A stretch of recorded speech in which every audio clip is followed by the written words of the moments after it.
Citoyennes, citoyens, bonjour et bienvenue dans ce nouveau dossier de l'espace. On ne va pas se mentir, depuis la fin du programme Apollo, le vol spatial habité manque un peu de sel. La navette spatiale, Mir ou l'ISS, ont permis des avancées fulgurantes dans la recherche spatiale, mais sans le frisson de l'aventure lunaire. On a cependant une nouvelle perspective à se mettre sous la dent. D'ici quelques années, probablement avant 2030, des humains marcheront à nouveau sur notre satellite. Qu'ils soient américains, européens ou chinois, ils tenteront d'aller plus loin qu'à l'époque d'Apollo, pour faire franchir à toute notre espèce un nouveau cap. C'est un objectif excitant, mais encore bien lointain pour les passionnés que nous sommes.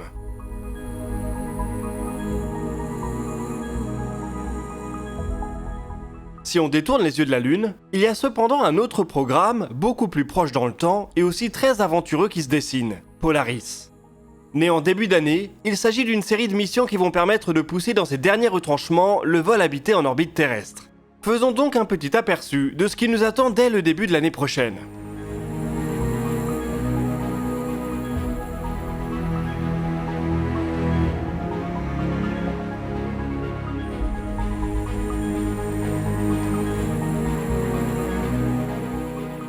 A l'inverse des programmes lunaires qu'on vient d'évoquer, Polaris est une initiative privée. Elle est portée par Jared Isaacman, le riche entrepreneur américain qui avait déjà volé sur Crew Dragon l'année dernière avec la mission Inspiration 4. Quand on plonge un peu dans son histoire personnelle, on constate vite un penchant pour le vol et les exploits en tout genre. Il a intégré des équipes de pilotage acrobatique très jeunes, avant de s'attaquer au record du tour du monde en avion le plus rapide qu'il a fait tomber en 2009.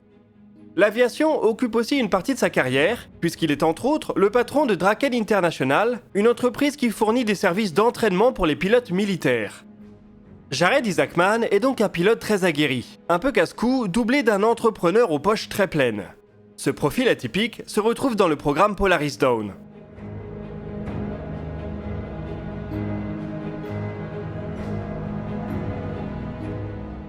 Après un premier vol dans l'espace réussi, l'homme veut maintenant commencer à briser des records et pousser l'aventure toujours plus loin.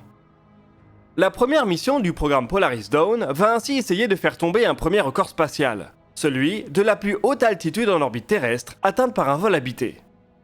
C'est un vieux record qui a été établi voilà presque 60 ans par la mission Gemini 11. Les deux occupants de la capsule américaine étaient alors montés jusqu'à 1368 km d'altitude. C'est 3,5 fois plus haut que l'orbite de l'ISS. La Crew Dragon a théoriquement les capacités nécessaires pour aller un peu au-delà avec une apogée à 1400 km. Et c'est exactement l'altitude visée par Polaris Dawn. Au-delà du chiffre symbolique, cette altitude est aussi choisie pour des raisons de recherche en médecine spatiale. Aussi haut, les 4 occupants du vaisseau seront beaucoup moins protégés contre les radiations qu'à plus basse altitude. Ils traverseront même partiellement la ceinture de radiation de Van Allen. Le danger est contenu puisque la mission sera très courte, 5 jours seulement.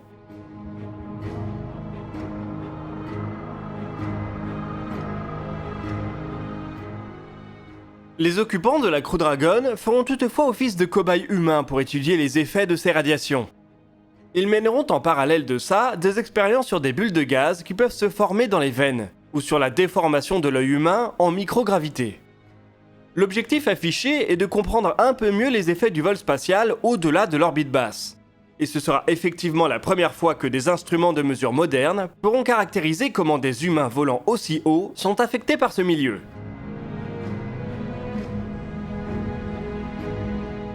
La médecine ne concerne cependant qu'une partie des objectifs de la mission. Il y en a 2 autres qui sont au moins aussi ambitieux. Du côté des télécommunications, Polaris Dawn doit permettre de tester un système par laser, théoriquement beaucoup plus performant que la radio. Les communications spatiales par laser sont en train de se développer à grande vitesse. Il y a des projets un peu partout autour du monde. Dans le cas qui nous intéresse, il s'agirait de se brancher sur Starlink. La constellation de SpaceX est en train de mettre en place un système de communication intersatellitaire utilisant cette technologie. Les premiers satellites équipés d'émetteurs récepteurs laser ont été lancés fin 2021 et la capacité devrait devenir opérationnelle d'ici la fin de l'année, juste à temps pour Polaris Dawn. Bien entendu, on imagine que si ce type de communication venait à flancher, la radio prendrait le relais sans aucun souci.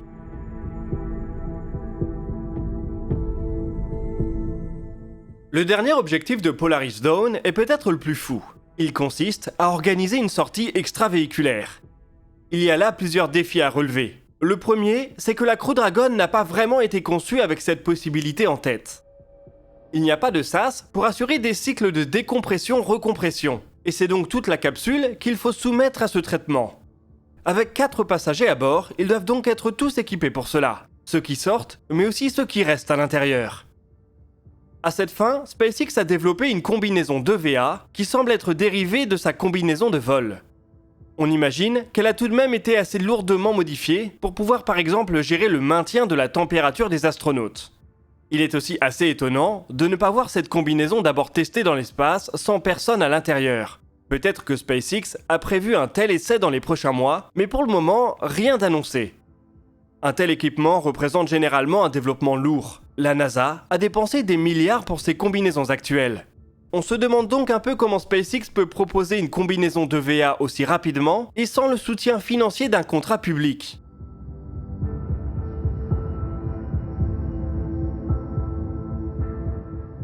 Personnellement, je parierais sur le fait qu'elle offre certainement des capacités assez limitées, et qu'il s'agit plutôt d'une sorte de modèle de recherche. SpaceX aura éventuellement besoin d'un grand nombre de combinaisons pour ses ambitions martiennes, et il est donc important de démarrer ce développement aussitôt que possible. Bien que la mission prévoit de grimper jusqu'à une apogée de 1400 km, l'EVA est prévu à la moitié de cette altitude, 700 km environ. Les passagers de Polaris Dawn auront certainement l'occasion d'admirer la Terre d'un peu plus loin que l'ISS. Une vision certainement saisissante qu'aucun astronaute professionnel actuellement en activité n'a pu partager.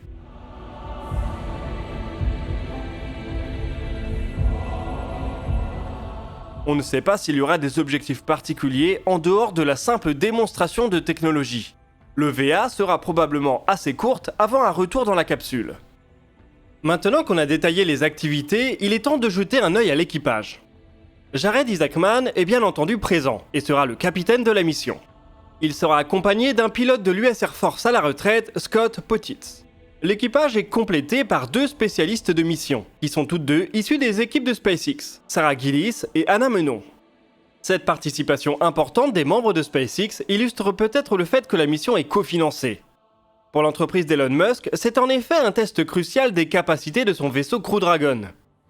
Il faut également noter que comme pour Inspiration 4, Jared Isaacman espère que le battage médiatique autour de la mission aidera à lever des fonds pour une cause qui lui est chère, l'hôpital de recherche sur les maladies infantiles St. Jude. On espère que de ce côté, les choses marcheront un peu mieux que l'année dernière.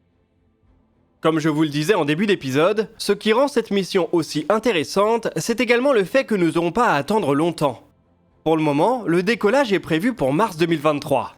On sait que les dates glissent souvent dans le spatial, mais nul doute qu'on verra Polaris Dawn décoller bien avant Artemis 3, et même Artemis 2. Et si c'est un succès, la suite du programme pourrait venir assez vite, car en effet, Polaris Dawn n'est que la première d'une série de missions.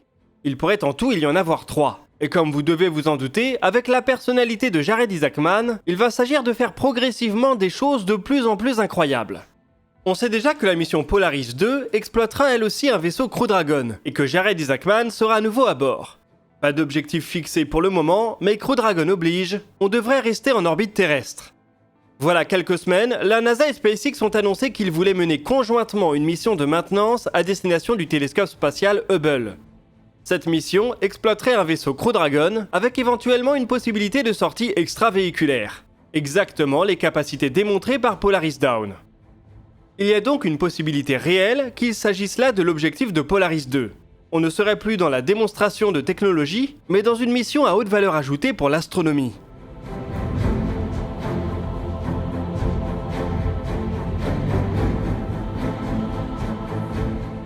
Polaris 3 est plus lointaine, mais on sait déjà qu'elle abandonnera la Crew Dragon pour un Starship. À partir de là, l'horizon s'étend réellement. Cela risque de dépendre de quand la mission aura lieu. Si le Starship est tout juste naissant, il faudra peut-être rester en orbite terrestre. Si le vaisseau de SpaceX maîtrise déjà le ravitaillement orbital, alors il est possible d'envisager d'aller plus loin.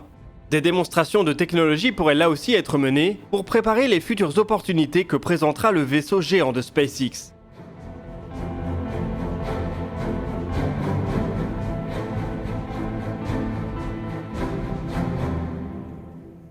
Le programme Polaris est encore relativement inconnu du grand public. Il s'annonce pourtant comme une des plus belles aventures spatiales qu'on va pouvoir suivre en attendant Artemis 2 et 3. L'aspect privé du projet pourrait en rebuter quelques-uns. Mais ma foi, si cela permet entre autres de prolonger la vie de Hubble, on y sera tous gagnants. On continuera donc de suivre cette aventure sur la chaîne et on espère que vous l'attendez tout autant que nous.